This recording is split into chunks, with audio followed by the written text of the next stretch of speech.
Estimados participantes, continuando con nuestra sesión, en esta tarde tenemos el grato placer de contar con la presencia del doctor Ricardo de la Piedra. El doctor de la Piedra es socio del área corporativa y M&A en el estudio Muñiz, es MBA por el Business School en Madrid y abogado por la Universidad de Lima. Es profesor de pregrado en la Facultad de Derecho de la misma casa de estudios y de pregrado y posgrado en la Universidad de Piura. Estimado doctor, gracias por acompañarnos y le cedemos el uso de la palabra. No, muchísimas gracias, Isabel. Muchísimas gracias también a los presentes y a Bill Oyer por la cordial invitación. Me toca un tema, perdón, déjeme cerrar, que tenía el WhatsApp web abierto aquí. Perfecto. Me toca hablar de un tema que es súper interesante y creo que dentro de los temas contractuales no es algo de lo que se hable mucho, sobre todo desde la perspectiva transaccional, que es donde un poco voy a tratar de enfocar la ponencia. Que se trata de los convenios de accionistas. Durante los próximos 40 minutos aproximadamente, más preguntas que puedan haber, trataré de abordar en una forma fácil y didáctica, ¿no? Y conceptual también, porque entiendo que no todo el mundo tiene la chance de ver estos temas en la práctica, y si no los he visto en la práctica, tal vez una explicación muy densa de los temas puede ser contraproducente, ¿no? Entonces, como les decía, durante los próximos 40 minutos vamos a conversar un poco sobre convenios de accionistas, qué son, dónde se regulan y qué es lo que usualmente contiene un convenio de accionistas, ¿no? Si tienen dudas, más bien, en el chat, perdón, durante la ponencia, encantadísimo de que las vayan poniendo en el chat y las vamos respondiendo en tiempo real, como si fuera prácticamente una clase. Me parece que funciona mucho mejor así.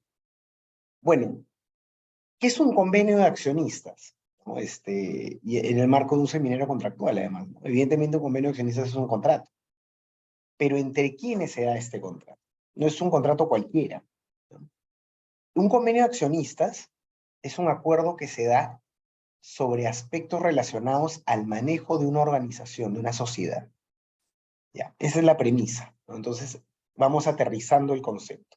El convenio de accionistas es un convenio que regula la relación que mantienen accionistas entre ellos o accionistas y terceros frente a la sociedad, ¿no?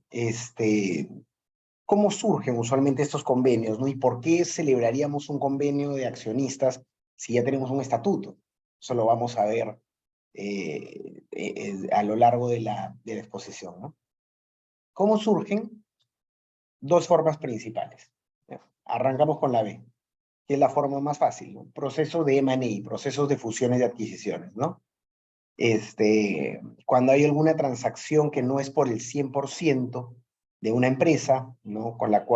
En la cual, no sé, un accionista vende el 70% de la participación de la empresa o vende el 80% y se queda con un 20, con un 25%, ¿no? Compras o adquisiciones parciales. Es muy usual que el accionista que el accionista minoritario trate de protegerse con un convenio de accionista. Y también es muy usual que el accionista mayoritario trate de protegerse en algunos aspectos con un convenio de accionista. Esa es la forma inicial. Y también surgen en forma primigenia, no a raíz de una transacción de M&A, sino de forma primigenia, en negocios entre socios donde de entrada el accionariado ya es difundido, ¿no? Imaginemos que estamos constituidos en una sociedad entre 3 o 4 personas, ¿no? Y que no somos amigos, o sea, no somos, digamos, mismo grupo empresarial, no somos familiares, ¿no? Simplemente somos 4 socios que quieren llevar a cabo un negocio, ¿no? Y decidimos pactar determinadas reglas y determinadas mayorías, determinadas formas de tomar ciertas políticas a través de un acuerdo primigenio de accionistas, ¿no? Que dice que para tal acuerdo se requeriría el 80%, que los métodos de financiamiento de la sociedad primeramente serán aportes de capital, luego préstamos. Entonces, todas esas cosas las pactamos de manera coetánea a la constitución de la empresa, ¿no? ¿Qué se regula usualmente en un convenio de accionistas, ¿no? De entrada, un término que puede sonar un poco lato, pero que vamos a ir aterrizando, ¿no? Las reglas de convivencia, ¿no? En una sociedad, ¿no? Perfecto, gracias, Isabel. Justo estaba viendo si era pregunta o era ahí un comentario. Las preguntas en el chat directamente y las vamos viendo en tiempo real, ¿no? ¿Qué se regula entonces en un convenio de accionistas? Las reglas de convivencia entre los accionistas de una sociedad. ¿Cómo aterrizamos este concepto, ¿no? ¿Qué son las reglas de convivencia? No todo lo entendemos desde el punto de vista coloquial, ¿no? Reglas de convivencia en una casa, reglas de convivencia, no sé, en un viaje, en un hotel, en convivencia, no sé, en un camping de 2 días, ¿no? O si reglas de convivencia, si los invitan en un partido de fútbol en una casa ajena, ¿no? No comerte la comida de las personas, ¿no? Lavarte la mano después de ir al baño, no llevarte ropa que no es tuya, ¿no? Se entiende desde un punto de vista coloquial. Pero ¿qué son reglas de convivencia desde un punto de vista legal? ¿No? Y ahí es donde viene ya un poco la mano de la parte jurídica, ¿no? Aquí he puesto algunas cosas que vamos a ir viendo, ¿no? En el transcurso de la sesión, pero muchas veces se regula de entrada. Yo creo que lo más característico en los convenios de accionista que me ha tocado ver a lo largo del tiempo son, uno, los umbrales para las decisiones, ¿ya? Derechos de veto, también como se les conoce, ¿no? Si ustedes se acuerdan de sus cursos de derecho societario, el número mágico para que una persona tenga control absoluto de una sociedad con estatuto estándar, me refiero, no de acuerdo a ley de sociedades, nada variable, ¿no? Es el 60%, ¿no? ¿Por qué el 60% y no el 66,666? Porque en segunda convocatoria con el 60% uno hace lo que quiere. Entonces, con 60% es el número mágico de entrada, ¿no? Entonces, ¿qué pasaría, por ejemplo, ¿no? Si yo tengo una sociedad, ¿no? Y decido vender el 70%? Vendo el 70%, yo tengo, no sé, un restaurante, ¿no? Y viene Gastón Acurio y me dice: Ricardo, tu franquicia de restaurantes me encanta, me gustaría comprarte. Y yo le digo: perfecto, Gastón, vale $100 millones. Y Gastón me dice: no me gustaría comprarte al completo, sino me gustaría que seamos socios en el tiempo y quiero comprarte el 75% de tu negocio. 75% de tu negocio. Y digo: buena oportunidad.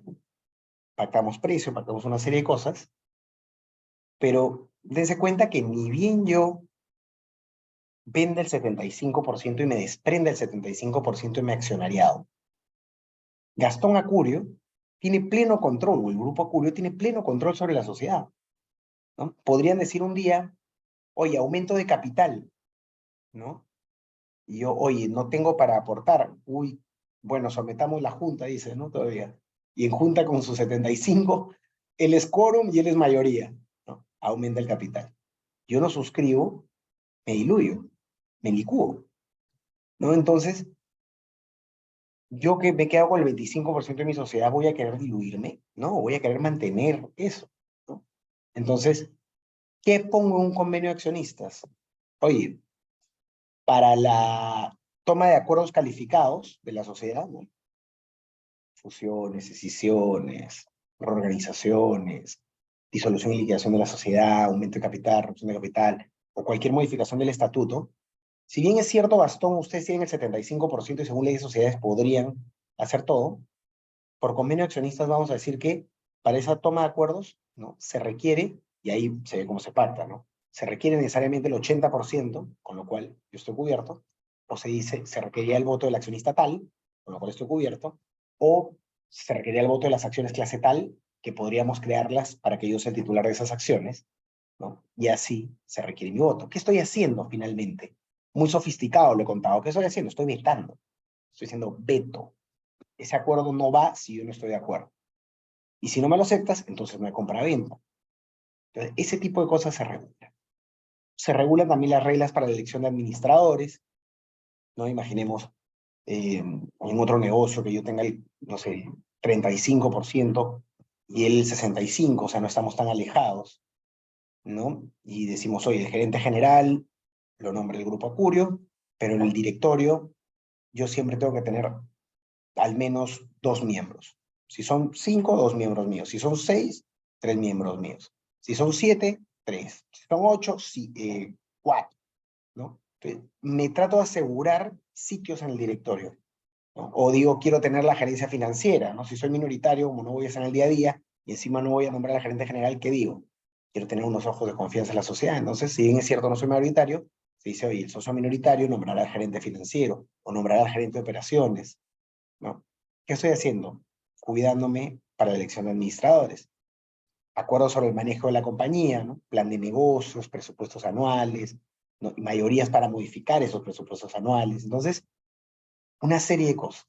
¿Qué más? Salidas y transferencias, cuando puede vender un accionista, cuando no puede vender un accionista, puede haber hasta limitaciones a la transferencia de las acciones, ¿no? Y finalmente hasta reglas para evitar entrampamientos, ¿no? Que es lo que se conoce como los famosos deadlocks, que es cuando eh, no hay acuerdo, ¿no? Y eso es muy usual también, ¿no? Imagínense que se requiere mi aprobación para un aumento de capital y ellos dicen, oye, aumento de capital. No. Pasan 3 meses, oye, ¿la sociedad necesita capital? No. Pasan 6 meses y es claro que la sociedad necesita capital. ¿Necesitamos capital? Sí. Ricardo, ¿puedes aprobar? No. ¿En qué estamos? La sociedad no avanza, no va ni para adelante ni para atrás. Está entrampada, lo que se conoce como un deadlock, entonces se pactan soluciones en caso de deadlocks, ¿no? Que usualmente es quién gatilla primero la cláusula y quién hace una oferta para comprarle al otro, ¿no? Entonces, este tipo de cosas se regulan, ¿no? ¿Quiénes suscriben un convenio de accionistas? De entrada, como se pueden dar cuenta, los accionistas, completo minoritarios, mayoritarios, accionario difundido. No es obligatorio que lo firmen todos, pero es lo que se ve en la práctica usualmente. No sería raro que no se le aplique a unos accionistas un convenio y otros sí, ¿no? Pero también pueden suscribirlo futuros accionistas, ¿no? ¿No? O terceros que hayan otorgado financiamiento a la sociedad, ¿no? Gente que no es accionista puede suscribirlos, ¿no? O sea, alguien tiene una obligación convertible en acciones, por ejemplo, ¿no? O se deja la obligación de que el accionista que transfiera tiene que hacer que el tercero que adquiera se adhiera a un convenio de accionista de la sociedad, ¿no? Porque hay interés en que vaya en que cumpla la regulación. Entonces tenemos a los accionistas, tenemos a terceros y también podría firmarlo la sociedad. Y acá me voy a detener un minuto. ¿Ya? No es obligatorio que la sociedad firme el convenio, pero es lo recomendable, ¿ya? ¿Y por qué es recomendable? Si la sociedad no firma el convenio y no se le notifica, ¿la sociedad tiene forma de conocer que los accionistas han suscrito un convenio? No hay forma, ¿no? ¿Y qué pasa si en ese convenio hay derechos de veto, nombramientos de administradores? ¿Cómo se puede el gerente, por ejemplo, de una sociedad enterar que esto eh, debe aplicarse, ¿no? Porque es un contrato válido, finalmente, entre las partes, ¿no? Entonces, tenemos este artículo 8 de la Ley de Sociedades, que es muy conocido, que es el que regula los convenios de accionistas, ¿no? Y regula que son válidos entre la sociedad y les son exigibles en todo cuanto les sea concerniente los convenios entre socios o entre estos y terceros, a partir del momento en que les sean debidamente comunicados. Miren, ¿eh? Son válidas entre la sociedad y les son exigibles en cuanto les sea concerniente. Interesante. Si se les comunica, ¿no? Entonces, acá siempre hay un tema más profundo que comentar acá, ¿no? Que es qué tanto se le puede exigir a una sociedad que cumpla con un convenio, ¿no? ¿Qué pasa si es muy caro cumplir con un convenio? Pero bueno, eso es un tema ya para hablar a profundidad. Pero, ¿qué es lo que dice el artículo 8 finalmente? Oye, si tú me comunicas un convenio de accionistas a mí, como sociedad, yo estoy obligado a respetarlo y me es exigible, ¿no? Entonces, si por ejemplo, según el convenio de accionistas, hay 2 accionistas que se han comprometido a votar siempre en bloque, ¿no? Y lo han comunicado a la sociedad. Si uno de los accionistas no quiere votar en bloque, el mismo gerente le podría decir, oye, estás incumpliendo un convenio de accionistas. Y hay todo un debate, si el gerente debería registrar o no registrar el voto de un accionista que está flagrantemente en contra de un convenio de accionistas, o si ya corresponde a los accionistas hacer la acción personal. También otro debate, ¿no? Pero, por ejemplo, si tienes en un convenio de accionistas que el estatuto, que el quórum para una toma de acuerdos es 80%, ¿no? Y hay un accionista que no quiere respetarlo, también le es exigible, ¿no? Si hay contradicción entre la estipulación de los convenios y el estatuto, prevalece el estatuto, ojo, ya, pero sin perjuicio de la relación indemnizatoria que podría haber entre quienes se ligaron. Y aquí otra vez me voy a detener un minuto. Ustedes miran, Ricardo, pero todo lo que tú me has estado diciendo, ¿no? Se puede regular en el estatuto, ¿no? O sea, una mayoría más alta la puede regular en el estatuto, reglas para elegir administradores las puede regular en el estatuto, presupuestos o cómo se aprueba un presupuesto lo puedes poner en el estatuto, plan de anual lo puedes poner en el estatuto, ¿no? Plan de negocio lo puedes poner en el estatuto como anexo, ¿no? Entonces, ¿por qué necesitamos un convenio de accionistas? O reglas para transferencia. Entonces, yo les pregunto, el estatuto es público, ¿no es cierto? El estatuto en realidad, cualquier, eh, cualquier persona que quiera conocer el estatuto de una sociedad puede conocer. Basta ir a registros públicos, ver el título archivado, ¿no? De donde están inscritos los asientos, y con eso puede ver totalmente el estatuto. ¿Qué tan cómodos se sentirían ustedes, ¿no? Iniciando un negocio, si es que su plan de negocios está a disposición de cualquiera? O si es que las reglas especiales de transferencia están a disposición de cualquiera, ¿no?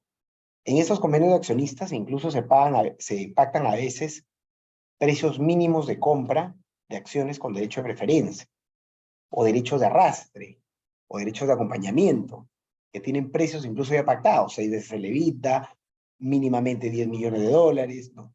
Tienen cosas pactadas. Entonces, ¿por qué regularlos en un convenio y no en un estatuto? Por un tema principalmente de privacidad, ¿no? O sea, imagínense que ponemos en un estatuto la política de financiamiento de la sociedad, somos Pepsi. Nos decimos, oye, la sociedad se financia de esta forma y en caso no se pueda de esta otra, la política de dividendos es esta, todo. A mí me interesa que mis competidores sepan cuál es mi política de financiamiento, o que sepan que a un accionista que quiere vender tiene que pasar por este procedimiento ABCDE, ¿no? O que un accionista tiene un derecho especial para vender sus acciones a un monto menor de 10 millones de dólares. No, ese accionista dirá, pucha, ¿quién sabrá esto, no? Y cuando vean que he vendido, van a saber que tengo 10 millones de dólares en la cuenta. Entonces, esa es la razón por la cual se aplican mucho los convenios de accionistas y no se incluye esto en un estatuto. El convenio de accionistas se registra en la matrícula de acciones de la sociedad. Y ahí está. ¿Quién lleva la matrícula? El gerente de la sociedad. El gerente, ¿cómo lo inscribiría? Cuando se entera. Por eso va de la mano con el artículo 8 de la obligación de comunicar, ¿no? ¿Dónde se inscribe entonces? El artículo 92 lo dice, en la matrícula se anotan también transferencias, canjes, ¿no? Una serie de cosas, y luego dice limitaciones a la transferencia de acciones y los convenios entre accionistas o accionistas en terceros que versen sobre acciones o que tenga por objeto el ejercicio de los derechos inherentes a ellas. Entonces, lo apunto en la matrícula, ¿no? Y además en los certificados de acciones cuando hayan aspectos del convenio relacionados a esto. Entonces, esa es la razón por la cual se utilizan y no necesariamente se usa el estatuto. Entonces, tenemos esta primera gran parte que hemos visto, ¿no? De qué son, cuándo se usan, de qué se trata, ¿no? Si le son exigibles a la sociedad o no, quiénes lo firman, un poco de qué se regula. Pero podemos ir un poquito más profundo en las cosas que se regulan, ¿no? Principalmente, como hemos dicho, temas de gobierno corporativo.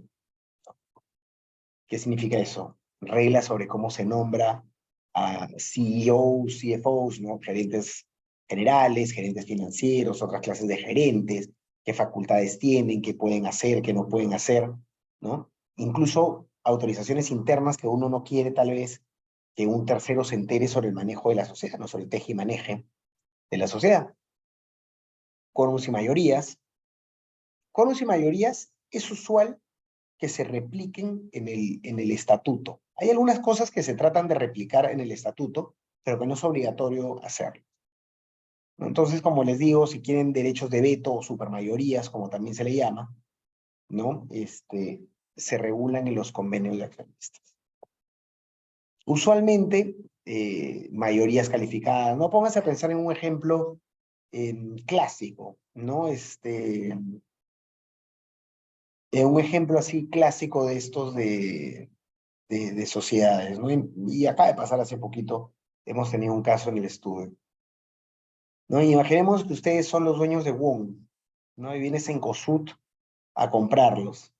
Y le dice, señores de WOM, les quiero comprar el 85% del negocio y ese 15% que ustedes se quedan, se los vamos a comprar a un precio por definir, ¿no? El futuro. Ustedes van a tener una opción de venta, nosotros tenemos una opción de compra, ¿no? Y ese precio que se lo vamos a pagar depende en cómo vaya la marcha societaria de la compañía una vez que se hace la venta. Entonces ustedes que son los asesores de WOM le dicen, oye, mira, qué buena opción, ¿no? Vende. Ustedes con 15% de sociedad saben que ni siquiera pueden pedir utilidades, ¿no? O sea, para este derecho mínimo de pedir la distribución de la mitad de las utilidades del ejercicio anterior, y es para el 20%. Saben que con 15% no tienen derecho de veto. Con 15%, mayoría, acuerdos calificados o acuerdos simples o lo que sea, se toma, ¿no? Saben que con 15% muy probablemente, si tienen suerte, nombren a un director de todos los que hay. Y si son 3, probablemente no nombren a ninguno. Entonces, si ustedes fueran los señores Wong, ¿no pedirían una serie de cosas, ¿no? Considerando que se están quedando con 15% de la sociedad y que el precio que le van a pagar por eso depende de cómo Cencosud maneje su sociedad. ¿Qué pedirían, no? Oye, no cambies la marca, ¿no? O sea, ellos con el 85% podrían hacer que WOM ya no se llame WOM, ¿no? ¿Qué piden ustedes? Oye, mientras yo sea accionista, necesitan mi voto para cambiar el nombre comercial, necesitan mi voto para vender propiedad intelectual, necesitan mi voto para cambiar la modificación del estatuto social, ¿no?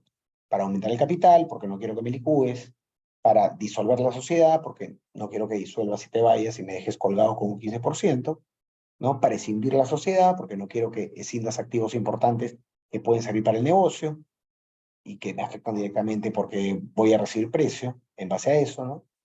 Entonces, tiene sentido, ¿no? ¿A usted les interesaría si fueran los buenos que eso estuviera en un estatuto? No. ¿Para que se entere todo el mundo en una compra así de sonada? No. Convenio de accionista, se lo comunicas al gerente y estás cubierto, ¿no? Pero además, ¿no? O sea, ¿qué otras cosas ustedes pedirían, no? Oye, si me quedo con 15%, voy a necesitar una hoja de ruta, ¿no? ¿Cómo se va a manejar la sociedad, no? ¿Cuál va a ser el plan de negocios de Cencosud en WOM de ahora en adelante, ¿no? Y antes de iniciar la transacción se acuerda de esto, ¿no? O antes de iniciar un negocio. Plan de negocios, ¿no? ¿A quiénes voy a vender? ¿Cómo voy a vender? ¿Quiénes son mis principales proveedores? ¿Quiénes son mis clientes? ¿Cuál es la estrategia de marketing? ¿No? Plan de inversión, ¿no? ¿Qué voy a hacer? ¿Voy a seguir expandiendo negocios?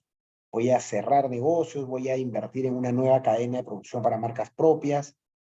¿Qué voy a hacer? Lo tienes que poner antes, porque con 15% esto después no lo vas a poder cambiar. Presupuestos anuales, ¿no? Aprobación de presupuesto anual.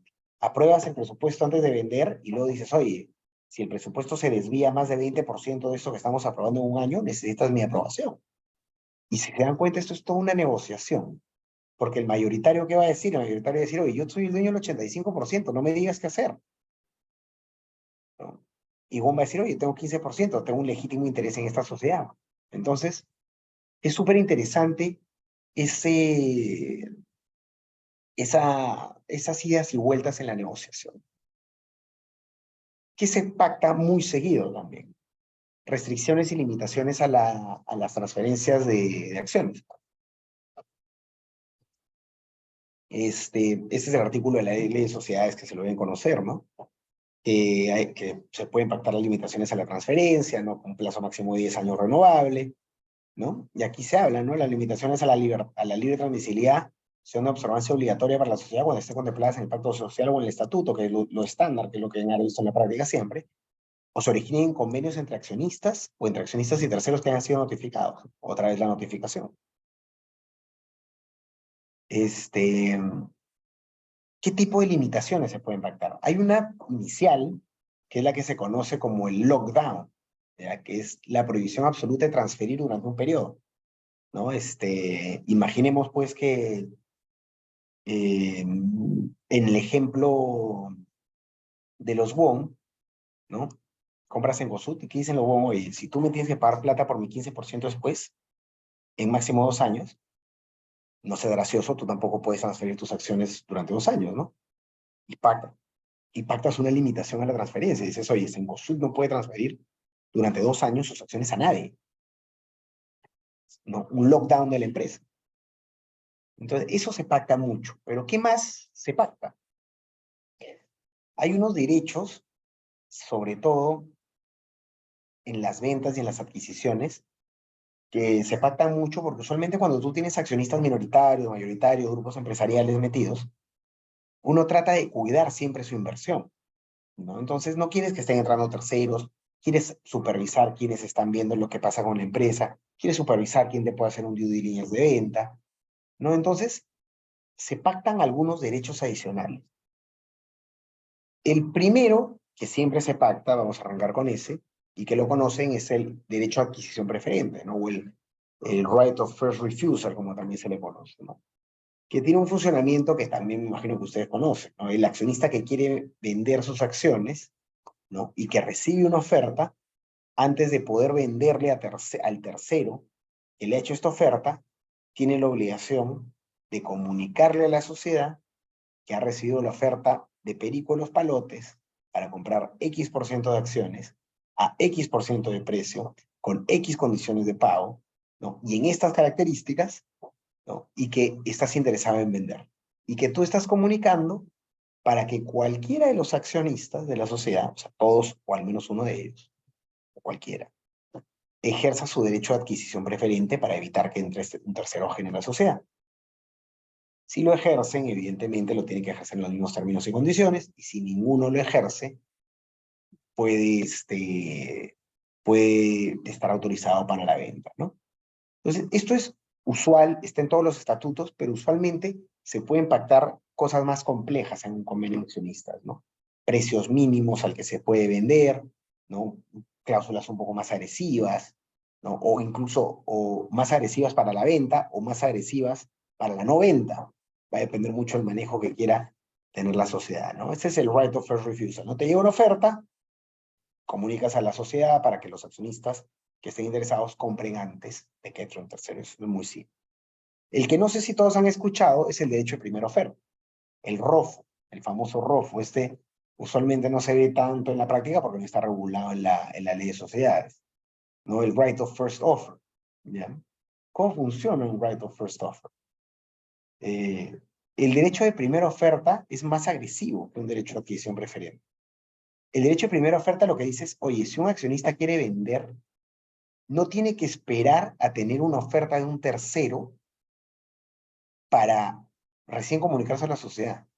Si un accionista quiere vender, tiene que darle a los accionistas de la sociedad el derecho a que ellos hagan una primera oferta antes incluso que ese tercero, ¿no? Entonces, dense cuenta, en la adquisición preferente, primero te llega la oferta y luego lo comunicas a la sociedad para ver si quieren ejercer.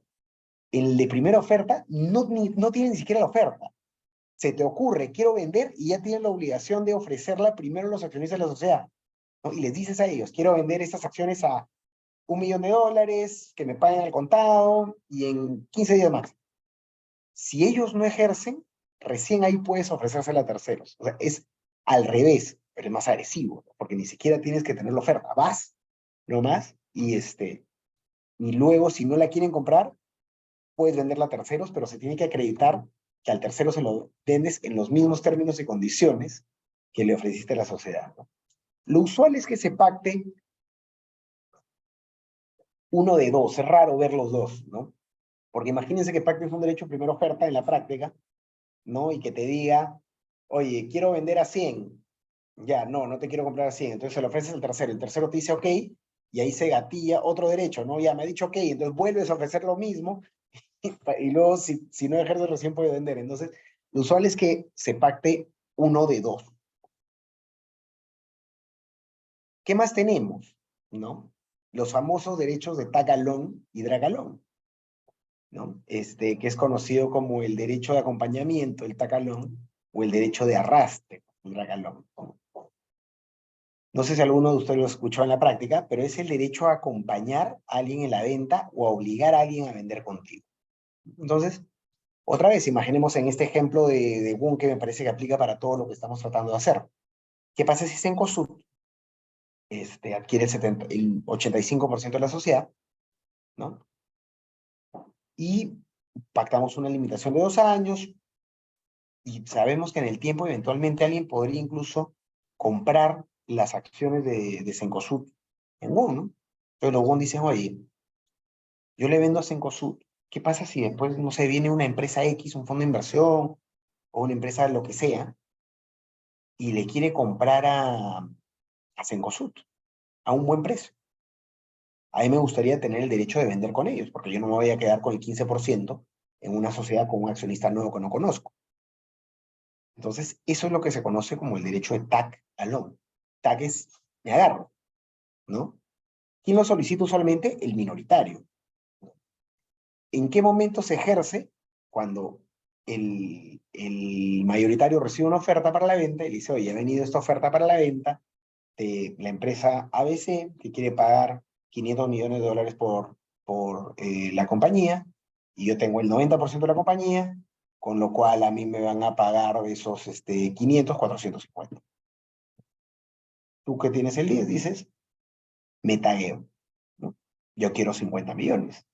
No me interesa quedarme con este tercero en la sociedad, no sé quién será. 50 millones me parece una buena oferta. Así que avísale que no está comprando 450, sino que está comprando el 100% de la compañía. Derecho de tacalón. Otra vez, esto funciona muy bien desde esta perspectiva de todo privado, ¿no? Públicamente tal vez tú no quieras tener esto, porque incluso puedes tú pactar en este tipo de derechos que el mayoritario no puede sacar una oferta menor de X millones de dólares para vender. Pones un piso. Por otro lado, tienes el derecho de dragalón o el de arrastre bueno, el derecho a arrastre, ¿no? Que es el derecho que usualmente pide el mayoritario y que dice, oye, si me llega una oferta por mi 90%, pero el que quiere comprar realmente quiere el 100%, así como tú tienes el derecho de colgarte de mi venta, yo tengo el derecho de jalarte a mi venta, si tú no quieres, ¿no? Lo solicita usualmente el mayoritario para asegurarse de que si viene un accionista que quiere pagar por el 100%, el hecho que haya minoritarios que tengan 5, 3 o 2% o 10%, no pare un proceso de manejo. ¿Quién lo solicita usualmente? El comprador, perdón, el mayoritario, ¿no? Y usualmente se da también cuando llega la venta, cuando llega la oferta le dices al minoritario, oye, nos ha llegado una oferta de estas características, me vas a acompañar, también vas a vender conmigo. Hay condiciones mínimas también que se pueden pactar, ¿no? Que la oferta no sea menor a tanto, que pueden ser en función de EBITDA, flujo de caja, al año pasado. Entonces, como les digo, como hay regulación y puede haber regulación sobre aspectos privados de la marcha societaria, es usual que se incluya en un convenio accionista, ¿no? Finalmente, tenemos los famosos call y put options, ¿no? Que no son más que otra cosa que opciones de compra y de venta, ¿no? Call option es una opción para comprar, ¿no? Y te tienen que vender obligatoriamente, y el put option es una opción para vender y te tienen que comprar obligatoriamente, ¿no? Entonces, ¿quién suele solicitarlo? Usualmente el call option lo solicita el mayoritario, el put option lo solicita el minoritario, ¿no? ¿Cómo y en qué supuestos? Lo mismo que lo anterior, ¿no? Imagínense que Cencosud compra el 85% de WOM, ¿no? Y Bond dice, ya, veamos cómo nos va, ¿no? Los Bond, digo, ¿no? Con nuestro 1585 vamos a ver si funciona este matrimonio. Pero por si no funciona, dentro de 2 años, durante una ventana de 1 año, yo puedo ejercer un derecho de put o tú puedes ejercer un derecho de call. ¿Qué significa eso? Que si tú no estás cómodo conmigo, yo no estoy cómodo contigo, yo te puedo obligar a que me compres y tú me puedes obligar a que te vendas. ¿A qué precio? A este precio, ¿no? Y pones una fórmula, ese será el precio mínimo, ese será el precio, y en todo caso, si es que sale menor a este será el precio mínimo. Entonces, pactas un mecanismo. Los famosos call y put options, ¿no? Y finalmente, como último punto que quería tratar en esta, como les dio explicación conceptual sobre convenios de accionistas, ¿no? Hablamos del plazo. Lo lógico es que un convenio de accionistas dure lo que dura una sociedad o lo que duran los accionistas de una sociedad, ¿no? Eso es ¿no? Lo que dura un accionista de una sociedad. Pero hay algunas interpretaciones, y ya ha tocado, y de hecho llegó a Perú un tema así, ¿no? Que querían aplicar, que estaban poniendo que el plazo del convenio era 99 años renovables, ¿no? Y muchos abogados se comenzaron a cubrir porque el artículo 1365 del Código Civil lo que dice es en los contratos de ejecución continuada que no tengan plazo convencional o legal determinado, ¿no? O sea, como un convenio accionista, ¿no? Que tú lo firmas pensando en que dura para siempre, ¿no? Precisamente al pensar que dura para siempre no le estás poniendo un plazo. Cualquiera de las partes puede ponerle fin mediante aviso remitido a la otra vía notarial con 30 días de anticipación, resolviendo en pleno derecho. Entonces, claro, la lógica te dice, oye, esto no aplica para una transacción pues, de $500 millones, un convenio de accionistas que la lógica te dice, oye, esto las partes lo están haciendo mientras dure su relación de sociedad. Este artículo del Código Civil está pensado para otra clase de contratos. Pero alguien, ¿no? Algún abogado, me acuerdo claramente cuando fue el estudio que lo aprendió primero, dije, oye, ¿por qué estás poniendo plazo? Por el 1365 del Código Civil. Y dije, oye, pero me he estirado el chicle, ¿no? Dijo, prefiero tenerlo a no tenerlo y que después el cliente me diga por qué no lo pusiste. Y hay algunos estudios y algunos abogados que te ponen un plazo largo el convenio para evitar que alguien lo pueda resolver en base a esto, ¿no? Pónganse a pensar todo lo que uno regula en un convenio de accionistas, no es que de la nada con una anticipación de 30 días te digan ya no vale, no es nulo, resulta pleno derecho.